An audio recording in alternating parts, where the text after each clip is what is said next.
നമസ്കാരം.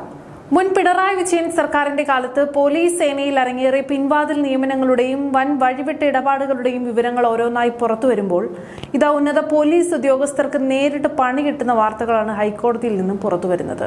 ബോഡി ബിൽഡർമാരായ രണ്ടുപേരെ armed police ബറ്റാലിയനിൽ ഇൻസ്പെക്ടർമാരായി നിയമിച്ച സംഭവത്തിൽ സംസ്ഥാന പോലീസ് മേധാവി റവാഡ ചന്ദ്രശേഖർ, ADGP S ശ്രീജിത്ത് എന്നിവർക്കെതിരെ വിജിലൻസ് അന്വേഷണത്തിന് ഉത്തരവിടാൻ സർക്കാരിന് 2 ആഴ്ചത്തെ അടിയന്തര സമയം അനുവദിച്ചിരിക്കുകയാണ് ഹൈക്കോടതി.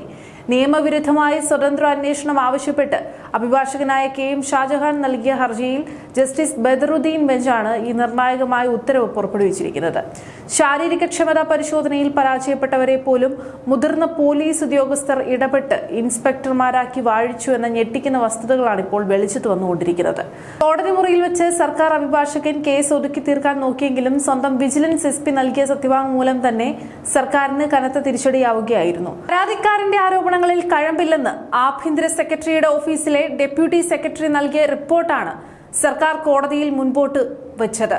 എന്നാൽ വിജിലൻസ് SP ജുവനപൂടി മഹേഷ് സമർപ്പിച്ച റിപ്പോർട്ട് ഹർജിക്കാരന്റെ വക്കീൽ പുറത്തെടുത്തതോടെ സർക്കാർ അഭിഭാഷകൻ തീർത്തും വെട്ടിലായി. ഫിറ്റ്നസ് ടെസ്റ്റിൽ തോറ്റ ബോഡി ബിൽഡർമാരെ നിയമിക്കാൻ പോലീസ് ആസ്ഥാനത്തെ മുതിർന്ന ഉദ്യോഗസ്ഥർ വഴിവിട്ട് സമ്മർദ്ദം ചെലുത്തിയെന്ന് വിജിലൻസ് റിപ്പോർട്ടിൽ കൃത്യമായി പറയുന്നുണ്ട്. പത്രവാർത്തകളുടെ അടിസ്ഥാനത്തിൽ വിജിലൻസ് ഇൻസ്പെക്ടർ നിസാമിന്റെ നേതൃത്വത്തിൽ നടത്തിയ രഹസ്യ പരിശോധനയിലാണ് ഈ ക്രമക്കേടുകൾ കണ്ടെത്തുന്നത്. അഴിമതി നിരോധന നിയമത്തിലെ 17A വകുപ്പ് പ്രകാരം പ്രാഥമിക അന്വേഷണം നടത്താൻ സർക്കാരിൽ നിന്ന് അടിയന്തര അനുമതി തേടി വിജിലൻസ് അഡീഷണൽ ചീഫ് സെക്രട്ടറിക്ക് കത്തയച്ചിരിക്കുകയാണ്. നടേശൻ, ഷിനു ചൊവ്വ എന്നീ 2 ബോഡി ബിൽഡർമാർക്ക് വേണ്ടി പോലീസ് ആസ്ഥാനത്ത് നടന്നത് നഗ്നമായ നിയമ ലംഘനങ്ങളാണ്. യോഗ്യതയില്ലാത്തവർക്കും ഫിസിക്കൽ ടെസ്റ്റിൽ പരാജയപ്പെട്ടവർക്കും വ്യാജ ഫിറ്റ്നസ് സർട്ടിഫിക്കറ്റുകൾ ഉണ്ടാക്കി നൽകാൻ നിർദ്ദേശം നൽകിയത് ക്രമസമാധാന ചുമതലയുള്ള ADGPയും DGPയുമാണെന്ന ഗുരുതര ആരോപണമാണ് അന്വേഷണത്തിലേക്ക് നീങ്ങുന്നത്. യോഗ്യതയുള്ള ആയിരക്കണക്കിന് ഉദ്യോഗാർത്ഥികൾ തെരുവിൽ പട്ടിണി കിടക്കുമ്പോഴാണ് മുൻ ഇടത് ഭരണകാലത്ത് പാർട്ടിക്കും ഉന്നത ഉദ്യോഗസ്ഥർക്കും ആംഡ് പോലീസ് ബറ്റാലിയനിൽ ഇൻസ്പെക്ടർ പദവി ദാനം ചെയ്തത്. ക്രമക്കേടുകൾ മറച്ചുവെക്കാൻ വിജിലൻസ് റിപ്പോർട്ട് മൂടിവെച്ച് വ്യാജ റിപ്പോർട്ട് ഹാജരാക്കാൻ നോക്കിയ ആഭ്യന്തര വകുപ്പിന്റെ നീക്കത്തെ ഹൈക്കോടതി കടുത്ത ഭാഷയിലാണ് വിമർശിച്ചത്.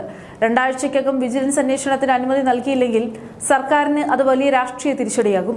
പോലീസ് സേനയുടെ മാന്യത തകർക്കുകയും ചട്ടങ്ങൾ കാറ്റിൽ പറത്തി സ്വന്തക്കാർക്ക് തസ്തികകൾ വെച്ചുമാറുകയും ചെയ്ത ഉന്നത പോലീസ് ഓഫീസർമാർ ഇനി വിജിലൻസിന് മുന്നിൽ ക്രിമിനൽ പ്രതികളായി നിൽക്കേണ്ടി വരും. മുൻ പിണറായി സർക്കാരിന്റെ കാലത്തുണ്ടായ ഇത്തരം നീചമായ സ്വജനപക്ഷപാതങ്ങളും അഴിമതികളും ഓരോന്നായി പുറത്തു കൊണ്ടുവന്ന് അർഹതയുള്ളവർക്ക് നീതി ഉറപ്പാക്കുക തന്നെ വേണം.